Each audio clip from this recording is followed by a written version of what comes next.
Hola, teman-teman sahabat Tio JB. Selamat datang di channel Ensiklopedia Tio JB. Hari ini kita akan membahas sebuah negara yang ada di benua Amerika Tengah. Negara ini bernama El Salvador. Apakah kalian tahu?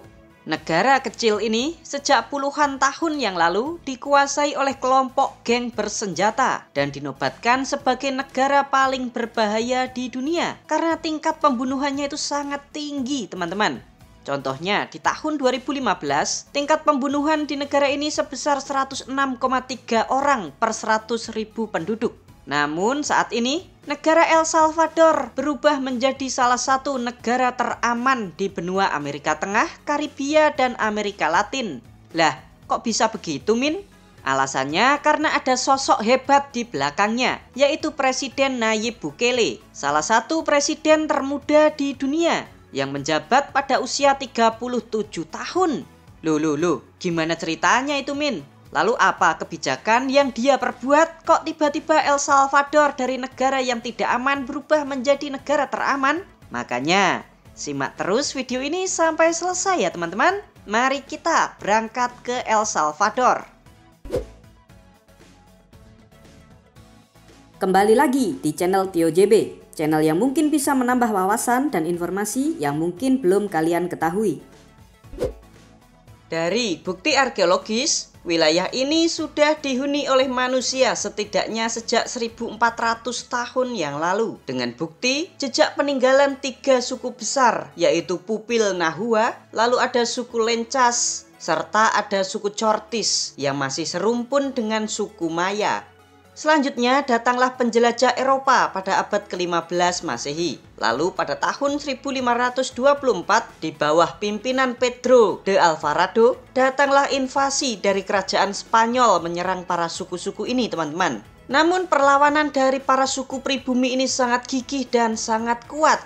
Pada tahun 1525, Spanyol mendirikan koloninya di tempat ini, lalu menamainya dengan Yesus Kristus El Salvador, yang memiliki arti Yesus Sang Juru Selamat. Mungkin maksudnya biar dia dan pasukannya ini diberikan keselamatan dalam perang melawan orang-orang suku asli pribumi ini, teman-teman. Selama 14 tahun mereka berperang, Spanyol akhirnya berhasil memenangkan perang ini di tahun 1539. Orang-orang suku yang kalah ini terpaksa mundur ke hutan dan sisanya ditangkap untuk dijadikan budak. Bahkan ada pula yang dibantai. Selanjutnya di tahun 1803 hingga 1815 pecahlah perang Napoleon di Eropa antara Prancis melawan Spanyol, Inggris, dan Portugal. Perang ini juga menjadi pematik gerakan kemerdekaan di kawasan Amerika Tengah.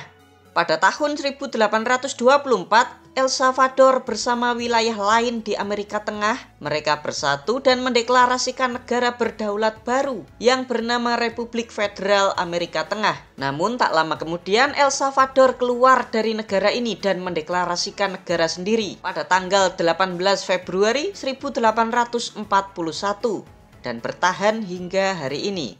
Sayangnya perjalanan negara ini tidak begitu mulus, teman-teman, karena mengalami perang saudara di tahun 1979 hingga 1992 yang merenggut 80.000 nyawa.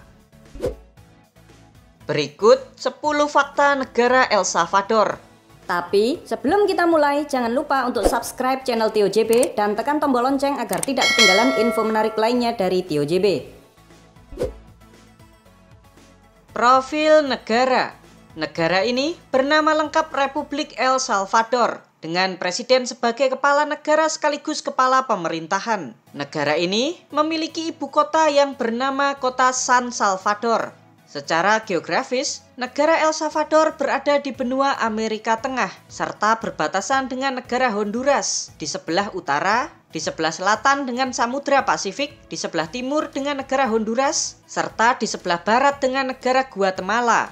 Negara ini memiliki luas wilayah sebesar 21.041 km persegi, serta memiliki jumlah penduduk sebesar 6.602.370 jiwa. Lalu untuk agama, 84,1% penduduk di sini memeluk agama Kristen, 15,2% tidak beragama, serta 0,7% sisanya merupakan pemeluk agama yang lain. Sedangkan untuk etnis, 86,3% merupakan etnis mestizo, yaitu campuran orang bule sama etnis suku asli pribumi. 12,7% merupakan etnis kulit putih Eropa, 0,2% etnis suku asli pribumi, 0,7% sisanya merupakan etnis yang lain.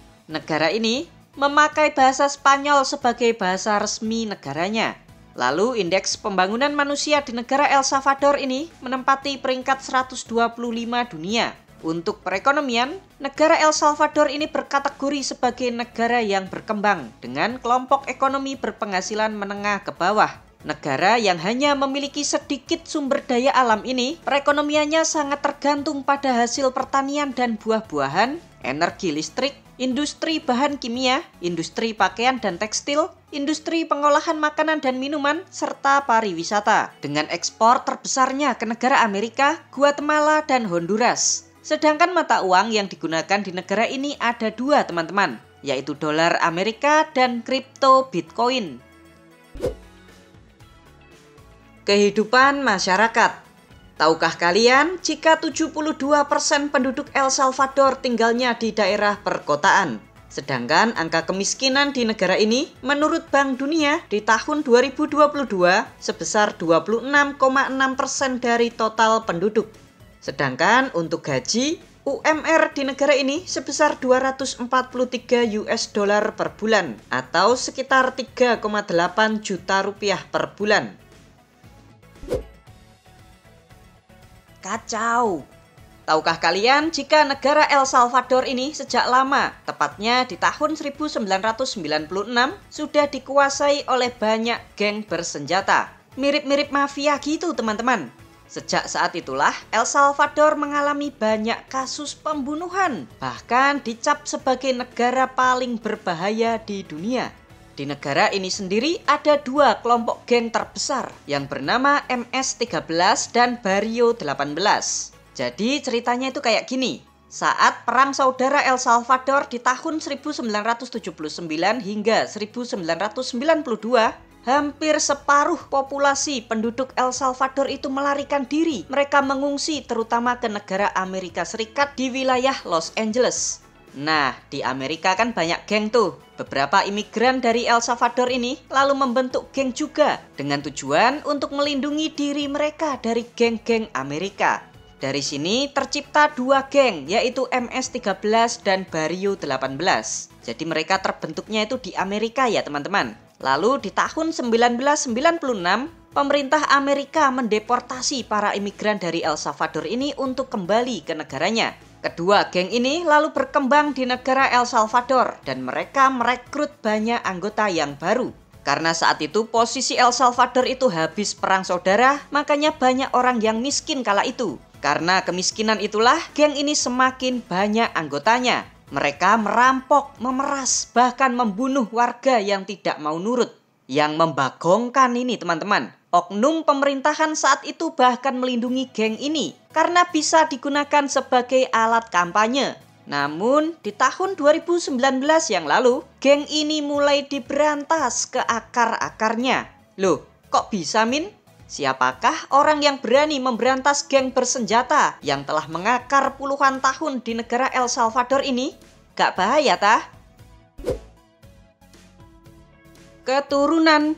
Beliau inilah yang mampu membasmi dan memberantas geng kriminal di negara El Salvador, teman-teman. Orang ini bernama Nayib Armando Bukele Ortez, seorang presiden muda El Salvador keturunan Muslim Palestina yang menjabat sejak tahun 2019 yang lalu. Saat menjabat, beliau ini usianya baru 37 tahun, teman-teman. Tuh, bukti nyata anak muda pun bisa dan layak menjadi seorang presiden. Teruji pula. Sebelum menjadi presiden, Nayib Bukele ini merupakan pengusaha distributor Yamaha di negara El Salvador. Lalu beliau ikut pilkada di daerah Nuevo Cuscatian pada tahun 2012. Ia pun terpilih menjadi seorang wali kota. Lalu pada tahun 2015, ia maju di dalam pilkada di ibu kota dan menang lagi. Lalu di tahun 2019, ia akhirnya maju di dalam pilpres. Dan hasilnya, ia terpilih menjadi presiden El Salvador di usia yang sangat muda. Kebijakan paling gokil yang dilakukan oleh Presiden Bukele ini tentu saja memusnahkan geng kriminal, lalu pemberantasan korupsi, serta kebijakan untuk melegalkan mata uang kripto. Menarik ini teman-teman. Yuk sekarang kita bahas satu persatu kebijakan-kebijakannya tersebut. Kebijakan. Setelah terpilih menjadi seorang presiden, Nayib Bukele langsung tancap gas. Kebijakan pertama yang dilakukannya adalah mengatasi geng kriminal yang sudah puluhan tahun berkuasa di negara ini, serta telah banyak melakukan pembunuhan. Pada bulan Juni 2019, ia mengumumkan rencana pengendalian teritorial. Polisi dan tentara mereka disiagakan di wilayah-wilayah yang rawan. Lalu mereka juga diberikan peralatan dan senjata yang lengkap, kayak mau perang gitu teman-teman. Pakai jaket anti peluru, helm, senjata, pokoknya yang kayak gitu. Saking niatnya nih presiden, ia juga merubah peraturan pemerintah yang memperbolehkan polisi dan tentara untuk menggeledah rumah, bahkan menangkap orang-orang yang dianggap komplotan geng, meskipun tidak ada 2 alat bukti yang cukup. Jadi caranya itu ditangkap dulu, lalu diperiksa oleh polisi. Kalau memang nggak terlibat, ya dilepaskan. Daripada harus cari bukti dahulu baru ditangkap, ya keburu kabur bro. Presiden muda ini bahkan membangun penjara khusus geng kriminal pada tahun 2021 yang lalu dengan kapasitas 40.000 napi dan menjadikan penjara ini sebagai penjara terbesar di dunia. Kalian tahu? Dari tahun 2019 hingga Agustus 2023 ini sudah lebih dari 72.000 orang anggota geng yang ditangkap dan dipenjara. Wow! Tapi hasilnya ini benar-benar memuaskan loh teman-teman. Kita lihat data pada tahun 2019, angka pembunuhan di negara El Salvador ini turun menjadi 38 orang per 100.000 penduduk. Kita bandingkan sebelum Bukele menjabat sebagai presiden di tahun 2018. Angka pembunuhan di negara ini sebesar 53,1 orang per 100.000 penduduk. Sekarang kita lihat data terakhir di tahun 2022. Angka pembunuhan di negara ini sudah turun drastis menjadi 7,8 orang per 100.000 penduduk dan memantapkan negara El Salvador menjadi salah satu negara paling aman di kawasan Amerika Tengah, Karibia, dan Amerika Latin. Wow, hebat banget teman-teman. Lalu kebijakan yang kedua yaitu pemberantasan korupsi. Di bulan September 2019, ia membentuk badan khusus yang bernama CCS dengan tujuan untuk memerangi korupsi. Kalian tahu, pada tahun 2021 yang lalu, ada 2 mantan presiden El Salvador yang ditangkap karena tuduhan korupsi, yaitu mantan presiden Salvador Sánchez Cerén serta mantan presiden Alfredo Cristiani. Selain menangkap para mantan presiden, sang presiden muda ini juga menangkap beberapa anggota DPR yang korup-korup. Selain itu, pejabat yang pernah berkolusi dengan geng kriminal juga ditangkap. Terbukti teman-teman, beberapa wali kota ditangkap karena kolusi atau kerjasama dengan para geng kriminal. Tujuannya jelas agar dirinya terpilih menjadi wali kota lagi. Mungkin kayak gini ngomongnya. Hei, lu bilang ya sama anak buah lu, kondisikan rakyat di kota gue buat nyoblos gue lagi di pilkada bulan depan. Oke bos, ntar gue bakal paksa tuh rakyat buat milih si bos. Kalau gak nurut, gue sikat. Oke deal, nih uang bagian lu. Thanks, makasih bos. Mungkin kayak gitu teman-teman. Lalu kebijakan yang ketiga adalah melegalkan mata uang kripto. Nah, kebijakan inilah yang membuat Presiden muda Nayib Bukele ini menjadi sasaran kemarahan Amerika Serikat. Kalau kalian mau tahu, yuk kita bahas secara terpisah. Kripto. Tahukah kalian jika negara El Salvador ini merupakan negara pertama di dunia yang melegalkan mata uang kripto Bitcoin sebagai alat pembayaran yang sah? Negara ini membuat undang-undang untuk melegalkan Bitcoin pada tahun 2021 yang lalu dengan tujuan agar tidak ketergantungan kepada dolar Amerika yang menjadi mata uang resmi negara ini. Selain itu, penggunaan mata uang kripto dapat meningkatkan perekonomian karena dapat mempermudah masyarakat dalam bertransaksi. Jadi masyarakat ada banyak pilihan, mau bayarnya pakai dolar Amerika atau Bitcoin. Lalu kebijakan ini juga dapat menarik wisatawan untuk berlibur ke negara ini. Kan negaranya unik teman-teman. Namun kebijakan ini malah ditentang oleh Bank Dunia, termasuk pemerintah Amerika. Tak ambil pusing teman-teman. Presiden muda ini justru meninggalkan Amerika dan menggandeng China sebagai mitra dagangnya yang baru. Saat ini, di negara El Salvador telah berdiri ribuan ATM Bitcoin. Presiden Bukele saat ini juga sedang membangun mega proyek penambangan Bitcoin senilai 1 miliar US dollar yang berada di kaki gunung Concagua. Sedangkan listrik untuk menambang Bitcoin ini nantinya dipasok dari energi panas bumi dari gunung tersebut. Nantinya Bitcoin dari nambang ini bisa dipakai untuk membangun negara agar tidak bergantung kepada APBN. Selain itu juga dapat membuka banyak lapangan pekerjaan yang baru. Patut kalian ketahui ya teman-teman, jika saat ini di sekolah-sekolah juga sudah dimasukkan mata pelajaran tentang mata uang kripto. Wah, pinter juga ya teman-teman. Idenya itu loh, lain daripada yang lain. Ya namanya juga anak muda teman-teman. Negara gunung. Kalian tahu jumlah gunung yang ada di negara kecil ini? Ada 20 gunung berapi aktif teman-teman. Maka kalian jangan heran kalau El Salvador juga dijuluki pula sebagai negeri gunung berapi. Gunung tertinggi di negara ini adalah Gunung Santa Ana yang tingginya mencapai 2381 meter di atas permukaan laut. Jadi negara ini mirip banget sama Indonesia ya teman-teman, sama-sama memiliki banyak gunung berapi. Namun sisi positifnya, tanah di negara El Salvador ini sangatlah subur dan dapat digunakan sebagai lahan bercocok tanam. Makanan nasional. Kalau umpamanya nih, kalian traveling ke negara El Salvador, kalian jangan melewatkan untuk membeli makanan nasionalnya. Tuh, di pinggir jalan banyak warung-warung yang jual teman-teman. Nih, namanya adalah pupusa. Roti pipih yang di dalamnya ini terkadang diisi oleh keju dan kacang merah, plus dikasih sambal salsa. Wih, enak banget teman-teman. Kalian kalau mau bikin sendiri juga sangat gampang. Nih, Paimin kasih resepnya. Siapkan tepung jagung masa harina. Atau kalau kalian nggak punya, ya pakai aja tepung maizena. Lalu dikasih air hangat dan diaduk-aduk. Setelah menjadi adonan, kalian tinggal masukin tuh keju mozzarella dan kacang merah. Terus kalian pukul-pukul sampai pipih.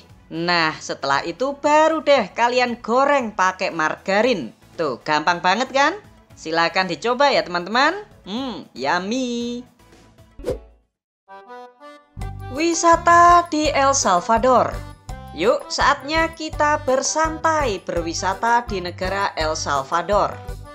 Tahukah kalian jika El Salvador dikenal sebagai negara tempat wisata selancar terbaik di kawasan Amerika Tengah? Kita mampir ke pantai Playa El Tunco di selatan ibu kota. Pantai ini pas high season selalu ramai loh teman-teman. Khususnya bagi mereka yang ingin berselancar. Cihuy! Kalian juga bisa jajan di pinggir pantai sambil bersantai. Asik kan? Berikutnya kita akan mampir ke Danau Ilopango. Tahukah kalian jika danau ini merupakan kawah purba gunung berapi, lalu terisi oleh air? Oke, setelah puas main air, kita akan menuju situs peninggalan bangsa Maya. Karena situs arkeologinya ini banyak banget, kita akan ambil 2 saja ya. Nih, namanya Joya de Keren. Satu-satunya situs warisan dunia UNESCO yang ada di negara ini, teman-teman. Situs yang terkubur di bawah tanah ini dibangun sebagai desa tempat tinggal bangsa Maya dan diperkirakan pernah ditinggali pada tahun 200 hingga 600 Masehi. Berpindah ke tempat kedua. Ini namanya Tazumal. sebuah piramid yang dibangun oleh bangsa Maya sekitar tahun 200 Masehi sebagai bangunan suci keagamaan. Next, kita akan berpindah ke kota Santa Ana. Kota ini dulunya bernama Cihuatehuacan, lalu dirubah menjadi Santa Ana oleh orang Spanyol pada tahun 1569. Kota ini merupakan kota terbesar kedua di negara El Salvador, teman-teman. Tuh, bangunannya klasik banget. Ini dia ikon kotanya. Katedral Nuestra Señora de Santa Ana. Sebuah gereja bergaya neogotik ini awalnya dibangun pada tahun 1576. Di dekat katedral ini juga ada Teater Nasional Santa Ana. Gimana? Bagus kan? Sekarang kita akan pergi ke ibu kota San Salvador. Tempat yang wajib dan harus kalian kunjungi adalah ini, Istana Nasional. Tuh. Istana megah ini dibangun pada tahun 1911 dan kini digunakan sebagai kantor kepresidenan.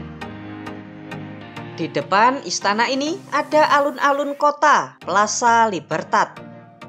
Dan terdapat pula katedral metropolitan di sebelahnya, teman-teman. Katedral berkubah ini pertama kali dibangun pada tahun 1842.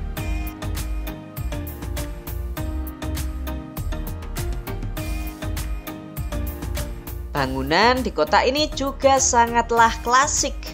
Bagus banget untuk kalian berfoto-foto. Gimana? Apakah kalian tertarik liburan ke negara El Salvador? Untuk tiket pesawatnya pulang pergi dari Jakarta ke San Salvador, El Salvador sekitar 20 juta rupiah per orang. Hal unik di El Salvador. Dibandingkan dengan negara-negara di benua Amerika lainnya, El Salvador memiliki penduduk ras kulit hitam yang paling sedikit. Nggak nyampe 1%, teman-teman. Tahukah kalian jika olahraga populer di negara ini adalah sepak bola? Bahkan, timnas El Salvador pernah masuk ke dalam Piala Dunia pada tahun 1970 dan 1982. Demikianlah 10 fakta unik dan menarik tentang negara El Salvador. Konten ini 100% hasil dari pemikiran serta referensi yang Paimin kumpulkan sendiri. Terima kasih ya teman-teman, semoga dapat menambah wawasan dan informasi bagi kita semua. Bagaimana menurut kalian? Seperti biasa, jangan lupa untuk komentar di bawah dan ikuti terus video-video menarik lainnya dari TioJB.